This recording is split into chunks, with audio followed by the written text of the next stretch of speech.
बांग्लादेश का वजूद ही भारत की वजह से हुआ, वो बांग्लादेश आज चीन और पाकिस्तान की गोद में जाकर बैठ गया है। बांग्लादेश के प्रधानमंत्री को 21 से 25 अगस्त के बीच भारत आना था, लेकिन उनका दौरा टाल दिया गया। और वजह तो कई हैं, मगर सबसे बड़ा कारण शेख हसीना को भारत में पनाह देना बताया जा रहा है। लेकिन गंगा जल संधि भी इस तनाव का अहम कारण है। 30 साल तक के लिए हुई इस ट्रीटी का रिन्यूअल इस साल दिसंबर में होना है। इस संधि के तहत दोनों देशों के बीच गंगा जल का बंटवारा होता है, लेकिन अब बांग्लादेश इसमें अपनी शर्तों के तहत बदलाव चाहता है और इसी के लिए वो तरह तरह के हथकंडे अपना रहा है। बांग्लादेश के पीएम तारिक रहमान का भारत का दौरा टालने के पीछे एक वजह यह भी बताई जा रही है। इस बीच बीजेपी की सहयोगी जेडीयू ने भी गंगा वाटर ट्रीटी का मुद्दा उठा लिया है। राज्यसभा सांसद संजय झा ने इसे बिहार के हितों से समझौता बताया। उन्होंने कहा कि बिहार हर साल बाढ़ का दंश झेलता है और जब बारिश का सीजन चला जाता है तो सूखा पड़ता है, तब सारा पानी बांग्लादेश को मिल जाता है। 30 साल पहले बिहार और देश की सत्ता में बैठे हुए लोगों ने ज्यादती के आगे चुप्पी साध ली थी, लेकिन अब एनडीए की सरकार है जो बिहार और देश के हितों को दरकिनार नहीं करेगी। अब तारिक रहमान को 21 से 25 अगस्त के बीच भारत आना था।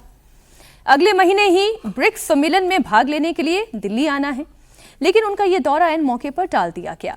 आज 22 अगस्त है और बांग्लादेश की तरफ से कई मसले भी उठाए गए हैं। इसमें सबसे अहम मसला तो शेख हसीना के प्रत्यर्पण का है। हालांकि शेख हसीना ये कह चुकी हैं कि वो बहुत जल्द अपने देश वापस लौटेंगी और अपनी बातें भी उन्होंने स्पष्ट कर दी हैं।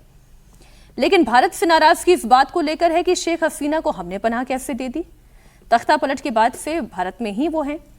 बांग्लादेश इसे अपने साथ अन्याय मानता है। उनका कहना है कि शेख हसीना को बांग्लादेश में फांसी की सजा सुनाई गई है, इसलिए भारत शेख हसीना को बांग्लादेश के हवाले कर दे। जबकि भारत का पक्ष यह है कि शेख हसीना का मुद्दा प्योर पॉलिटिकल है और इसकी वजह से अगर बांग्लादेश भारत से रिश्ते बिगाड़ता है तो वो अपने पैरों पर ही कुल्हाड़ी मार रहा है। अब इस पर करते हैं चर्चा। जिनका हुक्का पानी बंद हो रहा है, राजकुमार जी, वो भारत को आंखें दिखा रहे हैं। नहीं, मुझे लगता है कि ये थोड़ा गंभीर मामला है और इसके पीछे एक सोची समझी लंबी षड्यंत्र की भूमिका है। पाकिस्तान लगातार साल 2 साल से नहीं, 10 साल से भी ज़्यादा समय से बांग्लादेश में कट्टरपंथ के जरिए, आईएसआई के जरिए अपनी जड़ें मजबूत कर रहा है। और शेख हसीना भारतीय हितों के साथ खड़े होने वाली वहाँ की एकमात्र नेता रह गई थी, जिनके खिलाफ छात्रों की आड़ में बगावत हुई और उनका तख्ता पलट दिया गया। पाकिस्तान ने वहां अपनी जड़ें जमा ली हैं और चाइना का और पाकिस्तान का नेक्सस इंडिया के खिलाफ किसी से छुपा नहीं है। चाहे बांग्लादेश की बात हो, चाहे नेपाल की बात हो या किसी हद तक श्रीलंका की बात रही हो। अब हालात बदले, तो इसके पीछे एक गहरी साजिश है।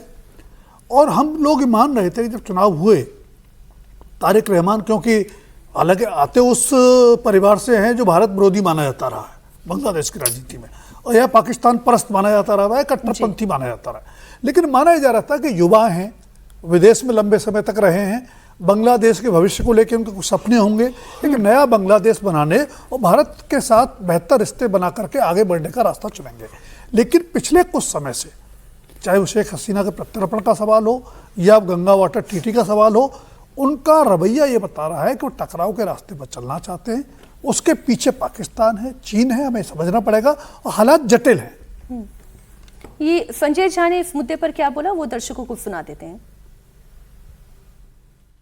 इतना बड़ा हर एक साल बिहार का लॉस होता है बाढ़ के वजह से, और उसका एक मेन कारण फरक्का बराज है। ये तो यूनिक केस है। बाढ़ के समय सारा त्रासदी बिहार झेले और बाढ़ के बाद बिहार के लोगों के पास पानी नहीं रहे, बिहार का पानी बांग्लादेश को दे दी। तो हम लोगों ने यही आग्रह किया है भारत सरकार से। एक तो 30 साल के लिए कभी इतना बड़ा संधि नहीं होता, 5 साल, 6 साल, 4 साल, जो भी फिर आप एसेस करते हैं उसका क्या इम्पैक्ट है। और उसका टर्म ख़त्म दिसंबर में हो रहा है। अभी इस ट्रीटी को रिन्यू नहीं होना चाहिए, ये हम लोग को बिहार का मानना है। और ये ऐसा इशू है कि जब 1996 में ये ट्रीटी किया गया, एक तरह से देश का और ख़ास करके बिहार के इंटरेस्ट को सेल आउट कर दिया गया। हम भारत के इंटरेस्ट की बात करते हैं। इस पर विजय जी, भारत का इंटरेस्ट तो वाकई में ये समस्या तो है, पानी बरस रहा है तो बाढ़ है और नहीं बरस रहा है जब चाहिए तब सूखा है। देखिए, तारिक रहमान साहब के लिए जो शेख हसीना का मसला है वो एक्सक्यूज पॉइंट है, ठीक है। असली मसला ये गंगा जल समझौता भी है और दूसरा चीन का दबाव भी है जी। चीन और पाकिस्तान बार बार ये कोशिश कर रहे हैं। हम लोग पहले चर्चा कर रहे थे कि जब वो चाइना में बैठक हुई थी तब भी चाइना, पाकिस्तान, बांग्लादेश ने अलग से बैठक की थी और वो अपने सिक्योरिटी इश्यूज़ पर वहाँ पर चर्चा की। लगातार यहाँ पर भी वो दबाव बनाए जा रहे हैं कि भारत के साथ उनका रिश्ता कमज़ोर हो। तो रहमान साहब की पार्टी और सरकार वैसे भी भारत विरोधी तरीके से रही है, वो एक बड़ा कारण है। फिर वो ये नहीं चाहते कि ऐसा लगने लगे वहाँ के वोटर्स को भी, जो डोमेस्टिक पॉलिटिक्स है, कि भाई वो भी शेख हसीना की तरह से भारत के साथ जा रहे हैं। तो वो सारे कारण बड़े हो गए हैं और भारत ने एक बड़ी समझदारी का काम किया कि जो हाई कमिश्नर हमारे यहाँ से गए वो पॉलिटिकल लीडर गए, त्रिवेदी जी, दिनेश त्रिवेदी। वो पश्चिम बंगाल की राजनीति को भी करते रहे हैं, ममता बनर्जी के साथ भी लंबे समय तक रहे हैं, गुजरात से भी रहे हैं और उनको एक बड़ा पद देकर, कैबिनेट का पद देकर भेजा गया ताकि वहाँ प्रधानमंत्री से मिलने में भी केवल एक एम्बेसडर या हाई कमिश्नर जैसा ना लगे और दूसरा यहाँ भी वो विदेश मंत्रालय से ऊपर प्रधानमंत्री के साथ बात कर रहे हैं।